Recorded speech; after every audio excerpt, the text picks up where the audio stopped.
She thinks cultural misappropriation is research. Lois Lane believes that she has a shot at winning a Pulitzer Prize for her outstanding efforts in the field of journalism for her story on Metropolis's Little Africa neighborhood. Her idea is a hard-hitting report about what life is like on the other side of the tracks. The only problem, none of the people from Little Africa are willing to talk to her for her story. She cares more about getting the latest scoop than helping people. In Superman, Grounded, Lois finds out about a factory that is leaking dangerous chemicals into the water supply. You can almost see the dollar signs in her eyes while she talks about doing an expose. Superman, in his wisdom, suggests she take a different route or wait to get her ducks in a row before publishing. He points out that the only people who will be affected by her story are the innocent factory workers. She thinks ambush journalism is acceptable. She honestly believes that she is helping. In the reality of the New 52, Lois Lane and Clark Kent are just co-workers, and she doesn't have a romantic relationship with Superman or his alter ego. There isn't really any sexual tension between the two, and they don't really play games about his secret identity.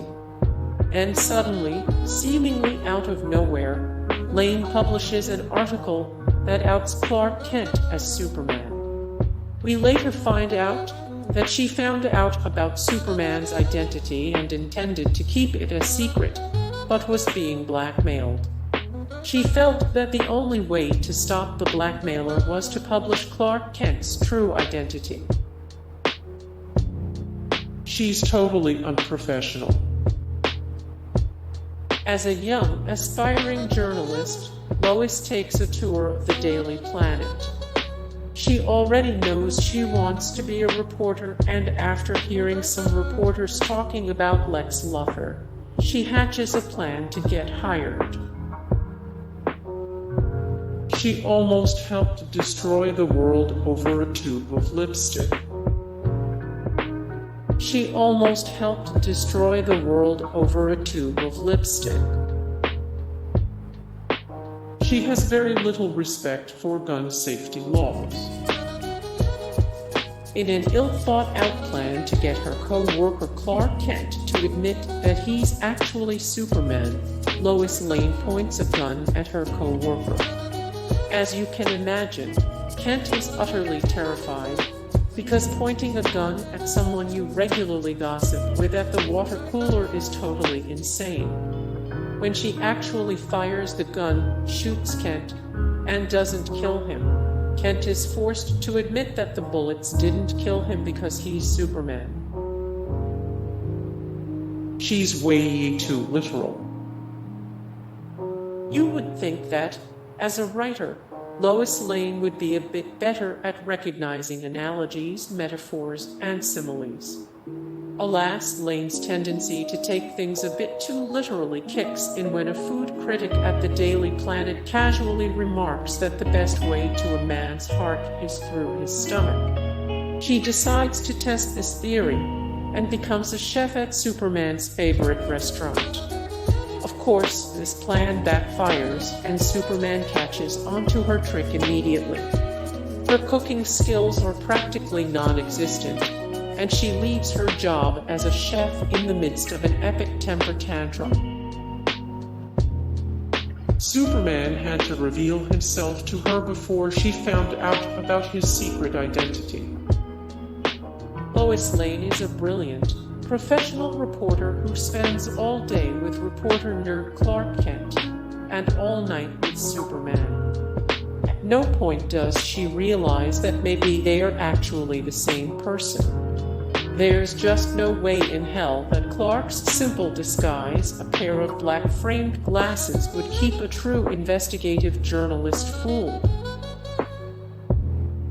She treats people who help her like garbage. Imagine you're in the Arctic. It's frozen, desolate, and the only way to survive is by depending on the hospitality, transportation, and resources of the military who are hosting you. How do you think you would handle that? In Man of Steel, Lois Lane's strategy is to order low-ranking officers to carry her bags and smugly saying, "Careful, they are heavy," when they go to pick them up. She masquerades passive-aggressive scorn as journalism.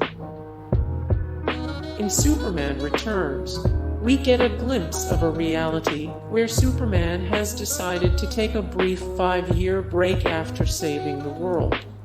Understandably, he's earned this little vacation. His job is loaded with undue pressure, supervillains, and PTSD. Even the Man of Steel needs to take a break from the daily grind every once in a while. She fully depends on Superman. She's verbally abusive to her co-workers. Have you ever had one of those co-workers who makes up incredibly irritating, condescending nicknames for people in the office? That's basically Lois Lane's role at the Daily Planet. The first 2 or 3 times she calls Clark Kent Smallville or Jimmy Olsen genius, it might be kind of funny, but the more she uses these kind of belittling nicknames, the more hostile the work environment becomes. She insists on dehumanizing her co-workers every time she speaks to them, and mocks them with glib insults and copious eye-rolling. She asks really dumb questions. When humans first make contact with aliens, they speak to General Zod on a live broadcast. He informs Earth that Superman has been hiding among them, and demands that we surrender him. Upon discovering that Superman is, in fact, an alien, Lois Lane is the only person who is allowed to interview him. She could have asked him any question in the world. What's his home planet like? Are there other friendly life forms out there? Is Fox Mulder's abducted sister alive and well on another planet? Lane decides to ask him the dumbest question of all time. What does the S stand for? She pretends to be in danger to get her own way. She pretends to be in danger to get her own way. Superman is her kryptonite. Superman is basically the power of the sun in human form. He has X-ray vision, enough strength to throw Earth into another galaxy, and of course, permanently ripped abs. He's always been effortlessly handsome, and is successful in every endeavor. But for all of his inherent strengths, he still has one weakness: kryptonite. Everyone has their own version of Superman's kryptonite. But what about Lois Lane? What's her biggest weakness? The one thing that can break Lois Lane's steely resolve is the Man of Steel himself. Of course, she's too close to the situation to see it for herself, but Superman can be pegged as the reason for all of her journalistic failures. She's obsessed with him, and even after years of trying to guess his secret identity, Clark Kent can still get the scoop faster and better than she can. Hey guys, thank you so much for the support and likes and comments down below, and also thank you so much for watching, and I look forward to see you in the next video. Then take care, bye.